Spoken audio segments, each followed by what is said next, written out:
Hello friends, कैसे हैं आप सब। आई होप आप सभी ठीक होंगे। मैं स्वागत करती हूँ अपने ई लर्निंग प्लेटफॉर्म मुफ्त शिक्षा पर।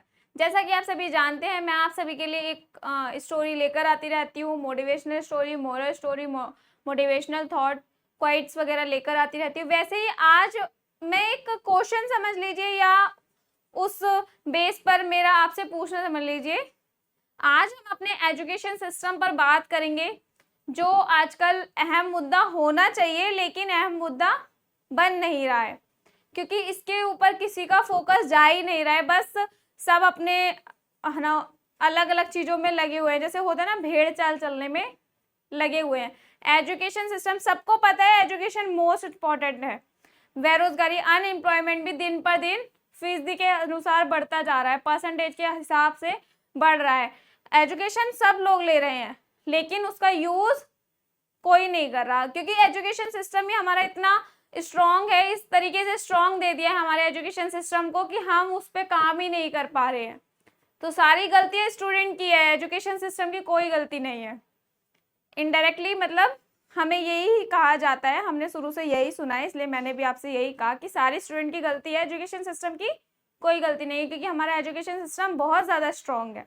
तो आज हम उसी टॉपिक पे बात करेंगे और आई होप आप सभी उस टॉपिक को बहुत ज़्यादा इतना भी सीरियस नहीं लेना है कि प्रेशर में चले जाएं, डिप्रेशन में चले जाएं, लेकिन उस टॉपिक को सीरियस लेना है, क्योंकि अगर आपको अनएम्प्लॉयमेंट खत्म करना है या कि एजुकेटेड यूथ चाहिए, तो सबसे पहले हमें खुद से बदलाव करना होगा। तो चलिए स्टार्ट करते हैं हम अपने टॉपिक पे, एजुकेशन सिस्टम पर।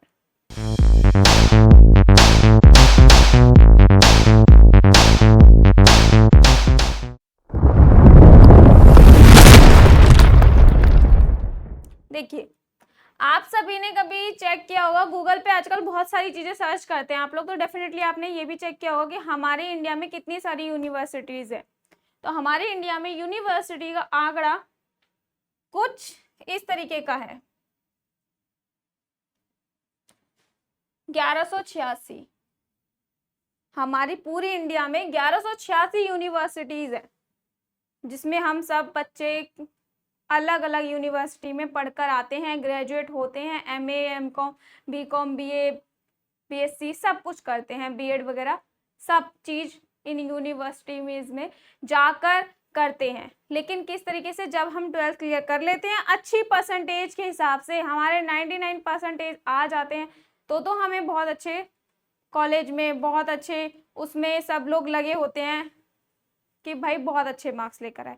लेकिन अगर आप 99% नहीं लेकर आए हैं और आप 75% लेकर आए हैं, तो आप बिल्कुल नालायक हैं, आप पढ़े लिखे हैं ही नहीं, आपका पढ़ने लिखने का कोई मतलब ही नहीं है, क्योंकि आपका मन ही नहीं है। अगर हमारे देखिए, सभी के क्लास में 95% वाले बच्चे भी होते हैं, गवर्नमेंट में यूपीएससी क्लियर करने वाले भी होते हैं। हम आप सब जब 12th क्लियर कर लेते हैं, तो हमारे जैसे ही निकल के ग्रेजुएशन करने के बाद बहुत सारे यूपीएससी क्लियर करते हैं, बहुत सारे अलग अलग पोस्ट पे चले जाते हैं, गवर्नमेंट सेक्टर्स में लग जाते हैं, है ना। तो लेकिन अगर हम नहीं लग पाते और बाय चांस इत्तेफाक से वो ही स्टूडेंट या क्लासमेट हमारा गवर्नमेंट जॉब में लग जाता है और वो हमारे पेरेंट्स से टकरा जाता है, तो हमारे पेरेंट्स का हमारे लिए लेक्चर ये होता है कि तू किसी काम का नहीं है या तू किसी काम की नहीं है, तेरा वेस्ट है पढ़ाई करना, उसको देख वो गवर्नमेंट में लग गया।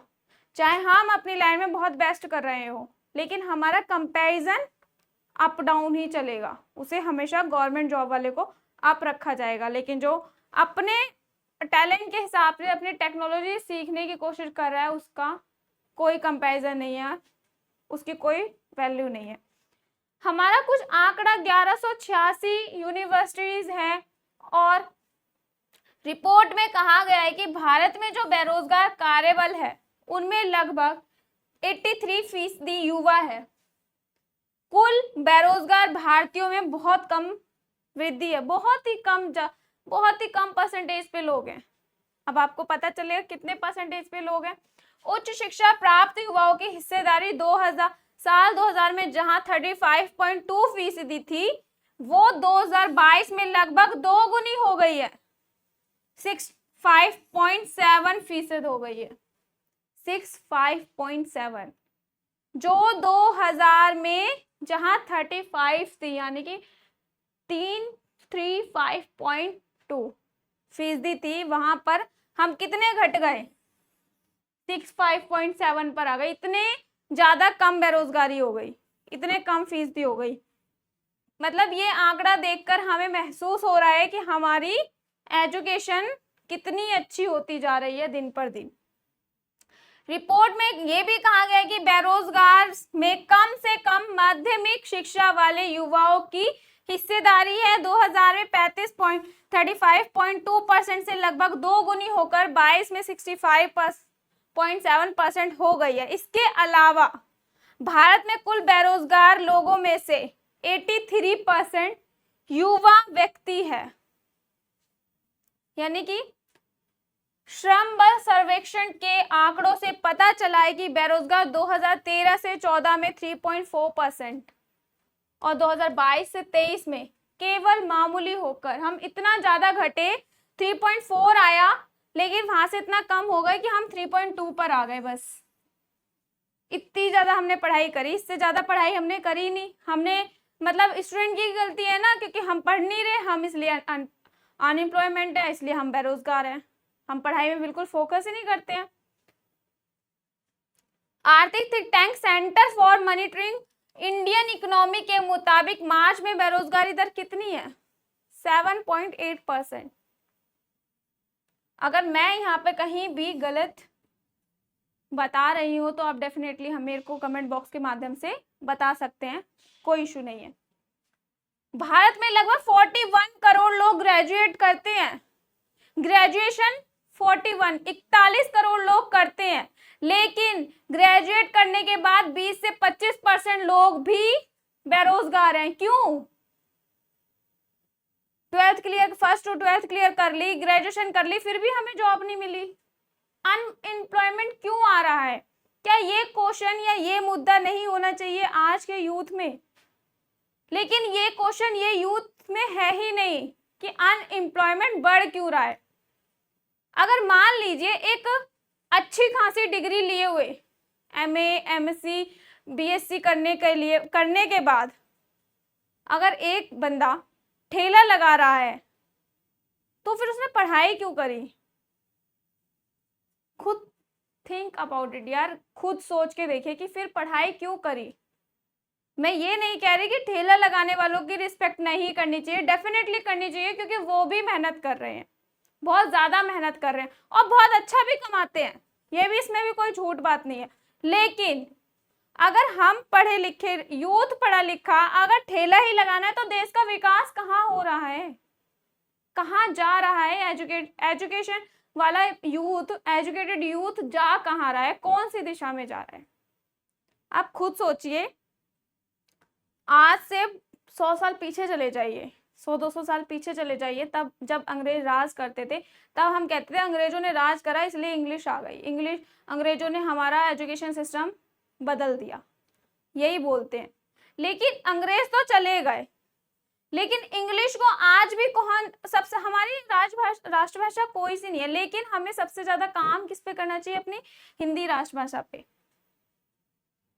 लेकिन हिंदी बोलना सबको ऐसा लगता है बहुत ज्यादा गलती है हिंदी बोलना। हिंदी में अगर कोई बात कर रहा है तो उसकी तो बेइज्जती होनी चाहिए, हिंदी में बात कर रहा है ना, क्योंकि इंग्लिश में क्यों नहीं बात करा? इंग्लिश को हमने इतना ज्यादा इंपॉर्टेंस दे दिया है, तो कहीं ना कहीं आज भी हम गुलामी हैं, और आज से 200 साल पहले भी गुलामी थे। डेवलपमेंट कहाँ आया हमारे में? हमारा एजुकेशन सिस्टम में कहाँ बदलाव आया? एजुकेशन जब हम 1st to 5th क्लास करते हैं तब भी हम किताबों से ही पढ़ रहे होते हैं, जब 6th to 8th क्लास कर लेते हैं तब भी हम किताबों से ही पढ़ रहे होते हैं, और जब 10th to 12th कर लेते हैं तब भी हम किताबों से ही पढ़ रहे होते हैं। बाहरी जो हमारी प्रैक्टिकल दुनिया चल रही है उससे हम कहाँ पढ़ते हैं? हमें कहाँ पढ़ाया जाता है पूरे एजुकेशन सिस्टम में? कहीं पर भी अगर आपको पढ़ाया जाता है तो आप डेफिनेटली कमेंट बॉक्स के माध्यम से मुझे जरूर बताइएगा अगर किसी के स्कूल में भी इस टेक्नोलॉजीज को बताया जाता है। आपने जब अर्जुन थे, अर्जुन तीर कमान में बहुत ज्यादा अच्छे थे, तो जो उनके गुरु हैं द्रोणाचार्य जी, अगर वो बोलते तो धनुष भी सीख, तलवार भी सीख, गधा भी सीख। क्या वो हर चीज में बेस्ट हो जाते, फर्स्ट पर आ जाते? नहीं, लेकिन उन्होंने उनकी काबिलियत के हिसाब से उनके चारों पांचों भाइयों को वही शिक्षा प्रदान करी जिसमें जो श्रेष्ठ था। लेकिन हमारा एजुकेशन सिस्टम ऐसा है कि अगर हमें 8 सब्जेक्ट पढ़ने हैं, Hindi, English, math, science, Sanskrit, SST, pol science, सब कुछ पढ़ना है, तो हमें सब में बेस्ट देना है, कंपल्सरी है। हर किसी को मार्क्स से रिलेट है करना है बस, और कुछ नहीं। कोई हमारे एजुकेशन सिस्टम को नहीं पूछता कि हमारा एजुकेशन सिस्टम हमें दे क्या रहा है, हम उससे पढ़ना क्या चाह रहे हैं, हम पढ़ क्या रहे हैं वहां पर। समझ भी आ रहा है आजकल क्या हो रहा है? बस सिर्फ और सिर्फ नंबर के लिए एग्जाम क्लियर करना है, सिर्फ एग्जाम में क्लियर करना है, परसेंटेज अच्छी चाहिए सिर्फ। लेकिन हमने पढ़ा क्या है, हम करना क्या चाहते हैं, वो हमारे माइंड में होता ही नहीं, क्योंकि समझाने वाला कोई होता ही नहीं है हमारे पास। सबसे बड़ी बात हमारा एजुकेशन सिस्टम ये कहता है, हमारा एजुकेशन सिस्टम इतना स्ट्रांग है ना, क्योंकि इसीलिए तो हमें सिर्फ ज्ञान से मतलब तो है ही नहीं, टेक्नोलॉजी से, नॉलेज से मतलब तो बिल्कुल दूर दूर तक वास्ता ही नहीं है। हमें मतलब है सिर्फ और सिर्फ नंबर से, कि हमारे नंबर कितने आ रहे हैं। अगर हमारे नंबर सब में अच्छे हैं तो हम अच्छी पढ़ाई कर रहे हैं, अगर हमारे नंबर सब में अच्छे हैं और एक सब्जेक्ट में कम है तो हम नालायक हैं, हम पढ़ाई कर ही नहीं रहे हैं। यूथ बेरोजगार क्यों नहीं होगा? खुद सोचिए, आधे से ज्यादा स्टूडेंट यूपीएससी गवर्नमेंट जॉब के लिए लगा पड़ा है, 3 साल, 4 साल, 5 साल, 6 साल। यूथ तो ऑटोमेटिकली बेरोजगार होगा ना। हम कहाँ विकास करेंगे? क्योंकि आधे से ज्यादा स्टूडेंट तो 12th क्लियर करने के बाद गवर्नमेंट में जॉब में चला गया। क्यों? गवर्नमेंट जॉब उसे किस लिए करनी है? क्योंकि सिक्योर है, बस उसमें काम करो चाहे नहीं करो, आपको सिक्योरिटीज है कि आपको कोई नहीं निकालेगा। लेकिन जब हम टेक्नोलॉजीज में जाते हैं, मान लीजिए हमें फोटोग्राफर सीखनी है, हमें इंजीनियर, किसी को इंजीनियर बनना होता है, किसी को फोटोग्राफर में जाना होता है, किसी को डिजिटल मार्केटिंग में जाना होता है, लेकिन जाता कौन है? जाता कोई नहीं है, सब गवर्नमेंट जॉब, सिक्योर जॉब चाहिए, सीखना किसी को नहीं है। यहाँ से हम इंडिया से पढ़ते हैं, दिल्ली से पढ़ते हैं, हमें सबको पता है बहुत अच्छे, मतलब बहुत अच्छे अच्छे लोग हैं, अच्छी अच्छी नॉलेज ले रखे हैं, लेकिन काम किसके लिए कर रहे हैं? हम कहाँ कर रहे हैं? फॉरेन कंट्रीज में जाकर। यहाँ पर कोई काम नहीं कर रहा, क्योंकि हमारा एजुकेशन सिस्टम इतना सपोर्टेबल है, हमारे एजुकेशन सिस्टम में हमें इतना सपोर्ट किया जा रहा है, इतना स्ट्रांग बनाया जा रहा है कि हमें यहाँ पर काम करने की दिलचस्पी खत्म होती जा रही है। तो हम बेरोजगार क्यों नहीं बनेंगे? बेरोजगार तो डेफिनेटली बनेंगे ना, क्योंकि हम अपनी टेक्नोलॉजीज, हम अपनी नॉलेज ही गेन नहीं कर रहे। नॉलेज हमें मिलेगी कहाँ से? हमें नॉलेज डेली वेयर के रूटीन से मिलेगी। आप यकीनी, ग्रेजुएट जब 20 से 25% लोग बेरोजगार बैठे हैं और महिलाओं में 9 से 10%। चिंताजनक है ना ये सारी बातें, ये सारे आंकड़े हमें चिंताजनक बना रहे हैं हमारे फ्यूचर की ग्रोथ गेन के लिए। ये चिंताजनक बातें हैं, सिर्फ बातें हैं ये हमारे क्वेश्चंस होने चाहिए, लेकिन हम इन क्वेश्चंस पे कोई मतलब बनता ही नहीं है हमारा, क्योंकि हमें एजुकेशन कहाँ चाहिए? हमें एजुकेशन तो चाहिए ही नहीं। अनएम्प्लॉयमेंट दिन पर दिन हमारा बढ़ता जा रहा है। अनएम्प्लॉयमेंट है, अनएम्प्लॉयमेंट, लेकिन अनएम्प्लॉयमेंट है क्यों? क्योंकि हम अपनी नॉलेज गेन ही नहीं करते। हमें 1st से 12th तक सिर्फ एक स्कूल में डाल देते हैं, जहाँ पर हमारे एजुकेशन सिस्टम को कोई नहीं पूछता है एजुकेशन सिस्टम हमारे साथ क्या काम कर रहा है। सिर्फ और सिर्फ हम चैप्टर्स पढ़ते हैं, चैप्टर से अलावा हमें कोई अदर नॉलेज, क्रिएटिविटीज नहीं सिखाई जाती है, चाहे हमारे अंदर एबिलिटी किसी और चीज की हो, हमारे अंदर कैपेसिटीज अलग हो सीखने की। मान लीजिए मैं आर्टिस्ट बनना चाहती हूँ, 1st to 12th तक मैंने 12th करी, मेरी आर्ट बहुत अच्छी है, मैं पढ़ाई में मन नहीं लग रहा, पढ़ाई नहीं करना चाह रही या पढ़ाई में मन नहीं लग रहा है, लेकिन मुझे पढ़ाई ही करनी है, मुझे आर्टिस्ट अगर हम किसी से बात रखेंगे, आर्टिस्ट भी कोई फ्यूचर है? क्वेश्चन होता है, आर्टिस्ट भी कोई फ्यूचर है? फोटोग्राफर भी कोई फ्यूचर है? ये भी कोई फ्यूचर होता है? जब हम लोगों को देखते हैं इसमें अचीवमेंट देते हुए, तब हम सोचते हैं यार हम भी कर लेते, कितना अच्छा रहता। फिर सोचते हैं हमें सपोर्ट नहीं था। सपोर्ट कहाँ से मिलेगा? हमारी फैमिली से, जो हमें मिलता नहीं है, क्योंकि हमारे रिलेटिव्स के अनुसार हमारी पूरी लाइफ चलती है। पूरे वो 4 लोगों के बीच में हमारी पूरी लाइफ चलती है। पूरा सर्कल हमारा वो 4 लोगों के लिए घूमता है। किसी के 95 मार्क्स % आ गई तो हमें उससे कंपैरिजन किया जाता है। अगर हमारे उससे भी कम 60 से भी कम आया तो हमें 60 वाले से भी कंपैरिजन किया जाता है। लेकिन हर जगह से हमें कंपैरिजन मिलता है। लेकिन ये कंपैरिजन क्यों? हर किसी में, इसीलिए कहते हैं कि हर किसी के दिमाग में हर कोई बच्चा जीनियस पैदा होता है। हर किसी की टेक्नोलॉजी, हर किसी का माइंड डेवलपमेंट अलग अलग तरीके से बोलता है। किसी को मैथ्स अच्छी लगती है तो वो मैथमेटिक्स करना चाहता है, वो अपने मैथ्स में ज़्यादा अच्छा करना चाहता है, लेकिन कोई नहीं करने देता है, क्योंकि फ्यूचर हमारा पहले से डिसाइड है। गवर्नमेंट जॉब करनी है, सिर्फ और गवर्नमेंट जॉब करनी है, या गवर्नमेंट जॉब में कोई सेक्टर में जॉब कर लो, लेकिन होनी गवर्नमेंट चाहिए, या टीचर बन जाओ, बस। एक ये रियलिटी है हमारे आसपास के नेचर की। हम कुछ भी ये नहीं, एक बात आई है जो ये देखिए, बड़ी बड़ी कंपनियां हैं, गूगल है, फेसबुक है, जो हम डेली वेयर में यूज़ करते हैं, इंस्टा है, ट्विटर है, ये सब हमारे देश के लोगों ने क्यों नहीं बनाया, क्यों नहीं लॉन्च किया? क्यों बाहर की कंपनियां हैं इसके अंदर, क्यों बाहर की कंपनियों का हम यूज़ कर रहे हैं? रीज़न एक अपने आप में सवाल है, क्यों हम बाहर की कंपनियों का यूज़ कर रहे हैं? हमारे देश के लोग क्या ये चीज़ें नहीं बना सकते? बड़ी बड़ी कंपनियां नहीं खड़ी कर सकते? क्यों? क्योंकि हमारा एजुकेशन सिस्टम ही इतना स्ट्रांग है ना, कि हम उस चीज़ की नॉलेज ले ही नहीं पाते हैं जो हमें प्रैक्टिकल लाइफ में चाहिए, जो हमें प्रैक्टिकल डेली वेयर की लाइफ में हमें प्रैक्टिकल चाहिए, जो दैनिक हमारी सूझबूझ होती है, दैनिक आचार विचार होते हैं, वो हमारे पास मिलते ही नहीं है। हमें ये टेक्नोलॉजीज, हमें एसईओ में जाना है, हमें एसईओ की नॉलेज हमें कौन देगा? कोई नहीं देगा, हमें सीखना पड़ेगा। लेकिन सीखने के लिए इंसान सोचता है, हम जैसे लोग सोचते हैं एसईओ कौन सीखेगा 6 महीने लगा के, 1 साल लगा के। अरे चल ठीक है ना, गवर्नमेंट जॉब की तैयारी करते हैं, छोड़ एसईओ वगैरह, छोड़ डिजिटल मार्केटिंग। सबको पता है आने वाले टाइम में digital marketing is the best option for the career. सबको पता है ये चीज़ कि डिजिटल मार्केटिंग, डिजिटल हुआ जा रहा है सब कुछ, लेकिन सीखना किसी को नहीं है, सबको जॉब चाहिए। जब अंग्रेज राज करते तो अंग्रेजों ने इंग्लिश और मैथ्स को इसलिए ज़्यादा स्टैंड दिया, इसलिए ज़्यादा ऊपर रखा, क्योंकि उन्हें रोबोट चाहिए थे, उन्हें वर्कर चाहिए होते। क्यों? वर्कर वैसे चाहिए थे जितना वो बोले उतना ही वो काम करे, रोबोट जितना वो करवाए उतना करे।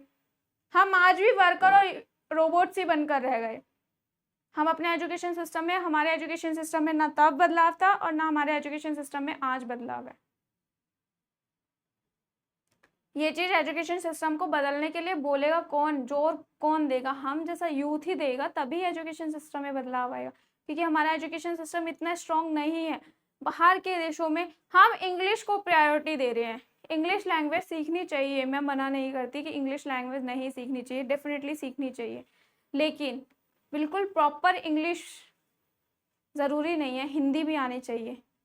कभी कभी जगह हम ऐसे फंस जाते हैं कि हमें हिंदी लिखनी पड़ती है और हम इंग्लिश ही लिखना जानते हैं, तो हम हिंदी के बंदे को ढूंढते हैं, हिंदी वाला कोई मिल जाए, हिंदी वाला कोई मिल जाए, वो हमारा लेटर लिख दे। ये फैक्ट बात है। तो इसीलिए दोनों लैंग्वेजेस को प्रायोरिटी दे दीजिए, दोनों लैंग्वेजेस को इंसान को आनी चाहिए। हिंदी बोलना एक शर्म की बात नहीं है। सबसे first of all, first thing, Hindi बोलना कोई भी शर्म की बात नहीं है। हिंदी की जब आप किताब वगैरह खोल के देखेंगे ना, बड़ी बड़ी एमए की या ग्रेजुएशन के बाद की, ग्रेजुएशन में हिंदी करना सीखेंगे ना, जब हिंदी में ऑनर्स करेंगे या हिंदी में और ज़्यादा डीपली जाएंगे ना, उसमें भी बहुत सारी डिफ़िकल्टीज होती हैं जितना इंग्लिश में सीखने में होती हैं।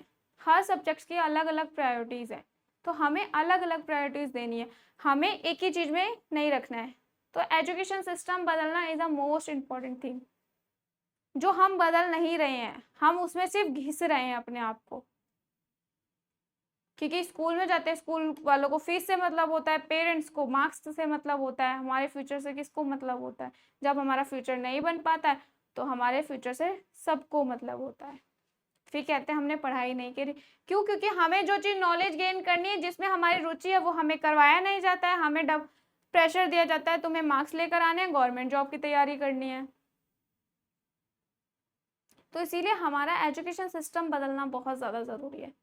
बस मेरा आपसे ये क्वेश्चन आप सभी से पहुंचाना इसलिए ज़रूरी था, मेरे को ज़रूरी लगा कि हमें एक दूसरे की बात पहुंचानी चाहिए और यही ज़रिया था आप सभी तक, एजुकेशन सिस्टम तक की बात पहुंचानी। तो आई होप अगर आपको थोड़ी सी भी मेरी बात से अगर आप सहमत हैं तो इस वीडियो को ज़्यादा से ज़्यादा लोगों तक शेयर करिए और ज़्यादा से ज़्यादा लोगों को बताइए कि सबसे ज़्यादा स्ट्रॉन्ग करना है हमें अपना एजुकेशन सिस्टम। और एजुकेशन सिस्टम किससे स्ट्रॉन्ग होगा? हम जैसे यूथ स्ट्रॉन्ग करवाना चाहेंगे तब होगा, क्योंकि एजुकेशन सिस्टम में बहुत ज़्यादा बदलाव करने की ज़रूरत है जो हमें दैनिक जीवन में लाएं। क्योंकि जब हम 1 to 12 कर लेते हैं, 12 क्लियर करने के बाद कोई नहीं पूछता cos थीटा tan थीटा कहाँ लगा, a + b² कहाँ लगा, ये कोई नहीं पूछता हमसे।